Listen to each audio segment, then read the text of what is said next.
All right, so welcome back to this week's webinar. I am Jason Yarusi of Yarusi Holdings. We're a multifamily investment firm here in Tennessee, focused on finding great properties and having investors invest with us so we all can benefit from the economies of scale. So today we are talking about a great topic, some of the things to look out for when investing in multifamily properties and some of the common mistakes that are made when investing in this space. Now, this space is a great space, and there's a number of reasons why there's so much energy and so many people and so many large companies want to invest in multifamily, from the ability to have cash flow, to have appreciation, both forced and also inherent through the market, depreciation benefits, the tax benefits, also the ability to get the economies of scale. These are all just huge reasons why the multifamily space is so awesome to be a part of. Now, some of the common mistakes made are, simply put, that you are not specifically learning where you're investing. We each live in our own place, our own town, and in our own town, there's different parts of town that are better and worse, different parts of town that have better school zones, more path of progress. So if you are thinking about investing in multifamily, getting specific with the market you're going to be in, at least from the first start, is going to put you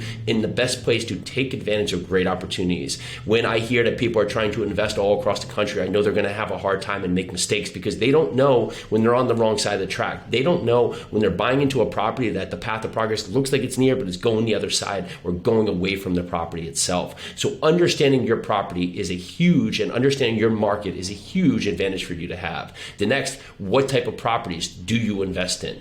Lots of times, hey, we're going to look at everything. Well, unfortunately, when you try to look at everything, you don't understand how any of the properties actually operate. So as you're doing your analysis, you're going to be left behind because you're not truly going to understand the assumptions you can make as part of your analysis, because a new construction business or building is going to operate differently than a building that was built in 1930s. A building that is a garden style apartment complex is going to operate different, one that's a high rise, right? So if you are not specific about the type of asset that you're operating, then unfortunately you're going to be left behind. You're not going to pull good comps. You're not going to have the best detail and oversight of the market, and you are going to make poor decisions because you're going to make guesses on how you think it will operate. The next piece is not having the right team around you.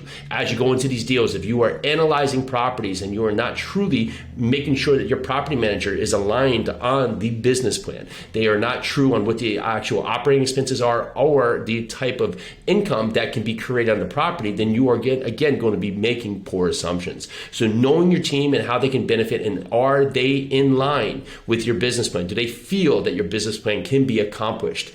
And lastly is assuming the money will be there when you find a great property.